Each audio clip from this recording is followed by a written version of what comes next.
నమస్తే, welcome to our channel. తోట చంద్రయ్య కుటుంబానికి అండగా నిలుస్తూ కూటమి ప్రభుత్వం తోట చంద్రయ్య కుమారుడికి ఉద్యోగం ఇస్తామని చెప్పి హామీ చెప్పారు. మరి ఆ ఉద్యోగం ఇవ్వడానికి వైసీపీ అడ్డుకోవడాన్ని ఏ విధంగా చూడాలి, శాసన మండలిలో అడ్డుకున్న తీరును ఏ విధంగా చూడాలి? మరో పక్కన చూసుకున్నట్లయితే కూటమి ప్రభుత్వం అధికారంలోకి వచ్చిన తర్వాత రాష్ట్రం అభివృద్ధి సంక్షేమ పథకాలతో ముందుకు వెళ్తుందని, మరి రాజధాని అమరావతిలో ఒకే రోజు 12 బ్యాంకుల ప్రధాన కార్యాలయాలకు కూడా శ్రీకారం చుడుతున్నట్టుగా కూడా తెలుస్తుంది. ఇదే అంశంపైన మాట్లాడడానికి మనతో పాటుగా ఉన్నారు సీనియర్ పొలిటికల్ అనలిస్ట్ అంకమరావు గారు. నమస్తే సార్.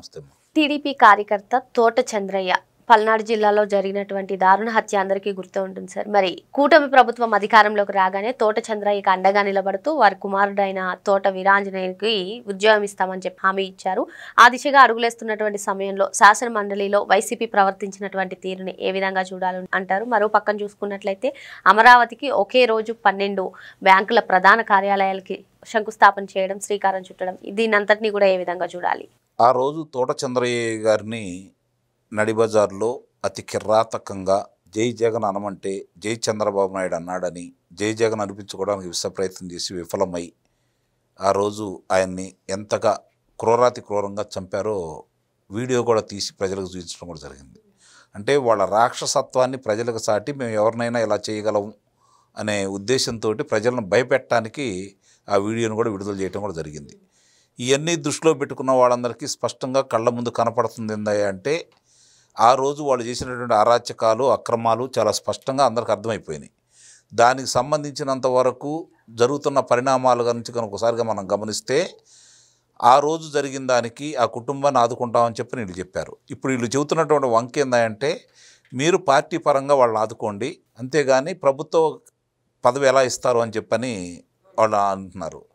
ఆ రోజు రాజశేఖర రెడ్డి అధికారంలో ఉండగా పిన్నెల్లి సుందరరామరెడ్డి కుమారుడికి ఉద్యోగం ఇవ్వటం కూడా జరిగింది. మరి ఆ రోజు ఎలా ఇచ్చాడు? ఆయన ఆదర్శాలు తీసుకొని వస్తున్నాము, మేము ఆయనకు అనుగుణంగా మేము నడుచుకుంటున్నాము, ఆయన బాటలో నడుస్తూ ఉన్న వాళ్ళు దీనికి ఏం సమాధానం చెప్తారో చెప్పాలి.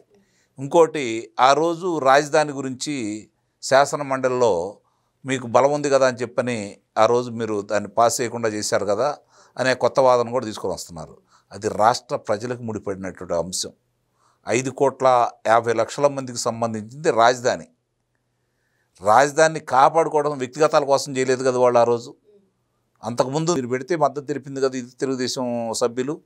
మరి ఇక్కడ రాజధానికి సంబంధించి మీరు కావాలని చెప్పని కుట్రపూరితంగా చేస్తూ ఉంటే రైతుల త్యాగాలను పట్టించుకోకుండా 29 గ్రామాల ప్రజలు 35,000 ఎకరాల భూమి ఇస్తే ఎలాంటి రక్తపు చుక్క చెందకుండా, ఘర్షణలు లేకుండా వాళ్ళు ముందుకొచ్చి రాష్ట్ర రాజధాని కోసం వాళ్ళు త్యాగాలు చేస్తే దాన్ని నాశనం చేయాలని మీరు కంకణం కట్టుకుంటే ఆ రోజు రాష్ట్రం కోసం నిలబడింది తెలుగుదేశం పార్టీ, ఈరోజు పార్టీ కోసం నిలబడింది మీ పార్టీ. అంతే కదా? మీరు చేసింది హత్య, మీ పార్టీ వాళ్ళు చేసింది హత్య. దానికి సమర్థించింది ఆనాడు అక్కడ ఉన్నటువంటి శాసనసభ్యుడు, రాష్ట్ర ముఖ్యమంత్రి. అతనికి న్యాయం చేయడం కోసం అతి కిరాతకంగా చేశారు కాబట్టి ప్రభుత్వంలో ఒక ఉద్యోగం ఇద్దామని చెప్పి వాళ్ళు భావించారు.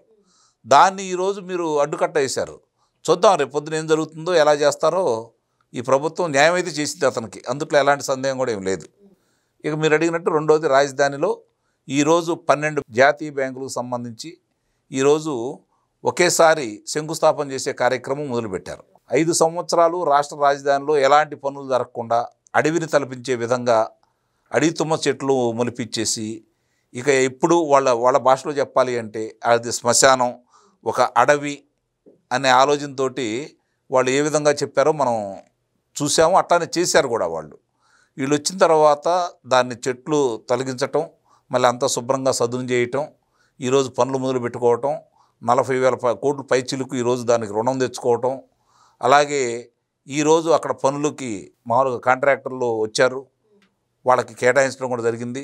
భవిష్యత్తులో అంటే ఇప్పుడు వర్షాలు అధికంగా పడుతున్న సందర్భంగా పరికరాలు తెచ్చుకున్నా కూడా పనులు అంత వేగవంతంగా సాగట్లేదు. రేపు ఇదన్నీ అయిపోయిన తర్వాత నాకు తెలిసి డిసెంబర్ నుంచి వేగవంతంగా అక్కడైతే పనులు అయితే జరుగుతాయి అని అయితే నేను భావిస్తున్నా. దీంతోపాటు ఈరోజు సాంకేతిక పరిజ్ఞానాన్ని అందుబాటులో తీసుకొచ్చి ఏఐ టెక్నాలజీ కావచ్చు, ఇవన్నీ కూడా కాగ్నిజెంట్ కావచ్చు, ఇవన్నీ చంద్రబాబు నాయుడు గారు తీసుకొస్తున్నారు. యావత్ ప్రపంచం మొత్తం ఈరోజు అమరావతి ఎక్కడ ఉందని చెప్పి గూగుల్లో అంటే వ్యాపార దిగ్గజాలందరూ కూడా, విదేశాల్లో వాళ్ళందరూ కూడా ఎక్కడది అమరావతి, ఎక్కడి ఆంధ్రప్రదేశ్, అక్కడికి ఇది వెళ్ళటం ఏంటనే ఆలోచనతో అందరూ గూగుల్లో సెర్చ్ చేసుకోవడం కూడా జరిగింది. మనకంటూ ప్రత్యేకత కూడా వచ్చేసింది. ఇక అమరావతికి సంబంధించి చంద్రబాబు నాయుడు గారి మానసిక పుత్రిక, దానికి సంబంధించిన కనుక మనం చూసుకుంటా ఉంటే ఆ రోజు చంద్రబాబు నాయుడు గారు వేసినటువంటి ప్రణాళిక ప్రకారం హెరిటేజ్ నగరంగా కూడా గుర్తించారు అమరావతిని. అక్కడ నిర్మాణాలు పూర్తి కాలేదు, నగరాలు ఏర్పడలేదు, నవనగరాలు అనుకున్నారు, నగరాలు కూడా ఏర్పడలేదు. కానీ ఆయన వేసిన ప్రణాళిక ప్రకారం అక్కడ కాలుష్య రహిత నగరంగా తీర్చిదిద్దాలని, గ్రీనరీ పెంచే విధంగా ఎక్కడ పెంచాలని చెప్పని, అలాగే ఇలాంటి ఉపద్రవాలు వచ్చినప్పుడు, ప్రకృతి వైపరీత్యాలు వచ్చినప్పుడు కూడా అమరావతి నగరానికి ఏమాత్రం కూడా ఇబ్బంది కలగకూడదని చెప్పని అండర్ గ్రౌండ్లోనే డ్రైనేజీ కావచ్చు, మంచినీరు కావచ్చు, లేకపోతే కేబుల్ కావచ్చు, కరెంటు కావచ్చు, గ్యాస్ కావచ్చు, ఇవన్నీ కూడా అండర్ గ్రౌండ్లోనే ఏర్పాటు చేసేసి ఎప్పటికీ ఇబ్బంది లేని నగరంగా, ఇంకా 100 సంవత్సరాలకు కూడా అమరావతికి ఎలాంటి ఇబ్బంది లేకుండా చేయాలని చెప్పని భవిష్యత్తును దృష్టిలో పెట్టుకుని చేసుకున్నటువంటి నగరం చంద్రబాబు నాయుడు గారి మానసిక పుత్రిక. అది నిస్సందేహంగా దినదిన ప్రవర్ధమానమైనట్టు పెట్టుబడులు వస్తాయి. ఈ నవనగరాలన్నీ పూర్తయిపోతే, రేపు పొద్దున విమానాశ్రయం పూర్తయిపోతే, ఆ క్రీడా ప్రాంగణాలు వస్తే, ఇవన్నీ కూడా ఒకరోజు 1 గంటలోనే అయిపోయేవి కాదు కదా. ఒక ఇల్లు కట్టుకోవాలంటేనే 2-3 సంవత్సరాలు పడుతూ ఉంది. ఒక నగరం నిర్మించాలి అంటే మిగిలిన నగరాలకి అనుబంధంగా విస్తరణ జరిగింది. కానీ ఇక్కడ నగరం నిర్మించాలనే ప్రణాళికతోటి నగరాన్ని నిర్మిస్తున్నారు. అది భవిష్యత్ తరాలకు ఉపయోగపడే విధంగా. కాబట్టి దీంట్లో ఎలాంటి పొరపాట్లు ఉండవు. ఆలస్యం కొంచెం గతంతో పోల్చుకుంటే 2014లో ఆయన తీసుకున్నా కూడా న్యాయస్థానంలో చాలామంది న్యాయస్థానానికి వెళ్ళి, అలాగే కేంద్ర పర్యావరణానికి వెళ్ళేసి ఇబ్బందులు పెడితే చివరి 16 నెలలు మాత్రమే నిర్మాణాలు చేపట్టడం కూడా జరిగింది. కాబట్టి ఇంకా వీళ్ళకి అవకాశం ఉంది కాబట్టి 3 సంవత్సరాల 8 నెలల పైచిలుకు ఉంది కాబట్టి వాళ్ళు అనుకున్నట్టు 28 నాటికల్లా ఒక రూపం వస్తుంది. ఈ రూప పనులన్నీ మొదలైనవి అనుకోండి, కళకళలాడుతూ ఉంటుంది. ఇప్పటికే లారీలు, జనాలు అందరూ వచ్చేసి వాహనాలలో వాళ్ళకి కావాల్సిన పరికరాలన్నీ, ఇన్ఫ్రాస్ట్రక్చర్ అంతా ఏర్పాటు చేసుకుంటున్నారు. రేపు డిసెంబర్ నుంచి వేగవంతంగా జరుగుతుందని అయితే నేను భావిస్తున్నాను. సార్, మీరు చెప్పారు కూటమి అధికారంలోకి వచ్చిన తర్వాత ఎన్నో పరిశ్రమలు వచ్చాయి, రాష్ట్రానికి వచ్చాయని. కానీ గుడివాడ అమర్నాథ్ కానివ్వండి, ఇటు వైసీపీ కీలక నేతలందరూ కూడా మా జగన్మోహన్ రెడ్డి హయాంలో మాట్లాడుకున్నటువంటివి, మా జగన్మోహన్ రెడ్డి హయాంలో వచ్చినటువంటివే చంద్రబాబు నాయుడు గారు తన ఖాతాలో వేసుకుంటున్నారు అని చెప్పి అంటున్నారు. దీనిపైన మీరేం చెప్తారు? వచ్చినాయి ఆ రోజు ఎందుకు చెప్పుకోలేదు? సరే, అధికారం కోల్పోయిన తర్వాత ఎందుకు చెప్పుకోలేదు?